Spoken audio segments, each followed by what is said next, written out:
In Iraq, drones and rockets are falling on bases that house U.S. soldiers.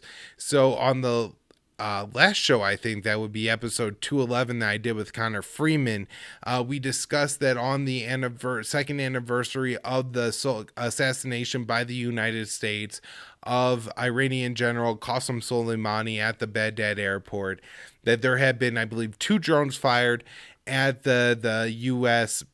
military around the Baghdad airport, and those were intercepted but had the Soleimani revenge painted on the wings. And so following that, there was a second attempted drone strike. I believe this was on the Aden al-Assad air base, where U.S. soldiers are housed in Iraq. I think those were intercepted and didn't get anywhere near the base. And then there was a rocket attack on troops at the airport, where U.S. forces are housed, but no injuries were reported. I don't think that these were intercepted, that, at least one of these rockets actually was able to strike the base.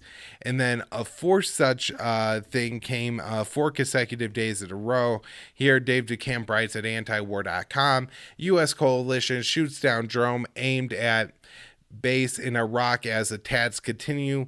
For a fourth day in a row, a base housing U.S. soldiers in Iraq came under fire. The U.S. coalition in Iraq shot down drones that were heading towards the Aden al-Assad air base, which is located in the west of Baghdad. So I believe after the second of these attacks, the U.S. came out and said, we have a right to self-defense, even though our troops in Iraq are occupying forces, and that's why people are firing drones at them. Our troops have a right to self-defense. And, while people do have a right to self-defense, you don't get to claim a right to self-defense when you're occupying another country.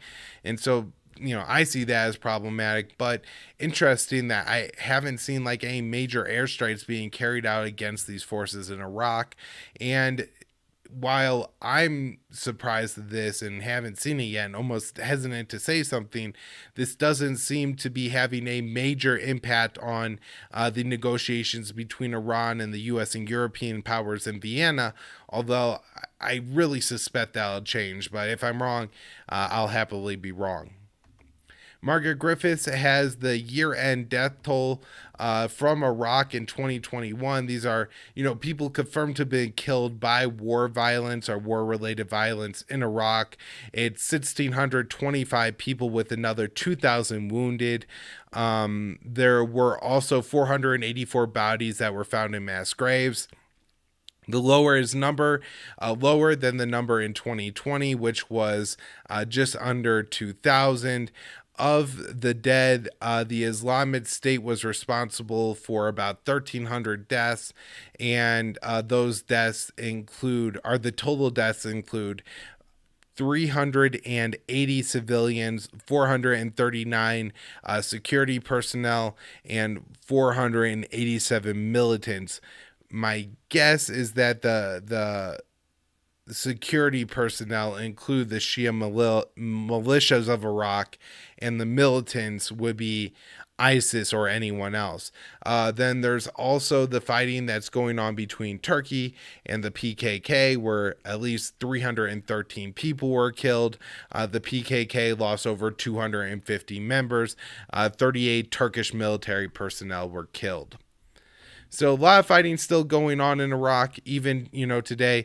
These deaths not part of that total, but I believe 5 members of the PKK were recently killed by Turkish airstrikes in northern Iraq. And then last story I have here to talk about today, and I don't know, it's not probably super interesting to the audience. This is to do with the UK. For me, I really don't remember a whole lot about Tony Blair or this guy, Jeff Huhne, who was the UK defense minister at the time. I remember Dick Cheney and Donald Rumsfeld and George Bush, Paul Wolfowitz, that cast of characters in the United States. But at the same time, these people did play an important role, and the UK going along with the US was important in generating the Iraq War and all the propaganda. And these are people that also were in power and should have known better and could have done more to stop it. And so Tony Blair has recently announced that he's going to get knighted. So that's generating a whole bunch of rightful hate in the UK. Although I gotta say, I really can't care about who gets knighted at all. And then with the Hoon thing, though, this is interesting because he's alleging that he was given a memo before the Iraq War saying that the Iraq War was likely to be illegal, but he went along with it anyway and was even told to burn the memo. He decided not to. What he should have done is make it public, but he cowardly stuffed it away in some safe. And so I don't know. It seems like he pretends like he gets some credit for something in this story because he didn't burn the memo and didn't come out publicly about the memo. But if he didn't do something to stop a war that he read a memo of that was likely to be illegal, seems really problematic to me. Yeah, that's what I have for today's show.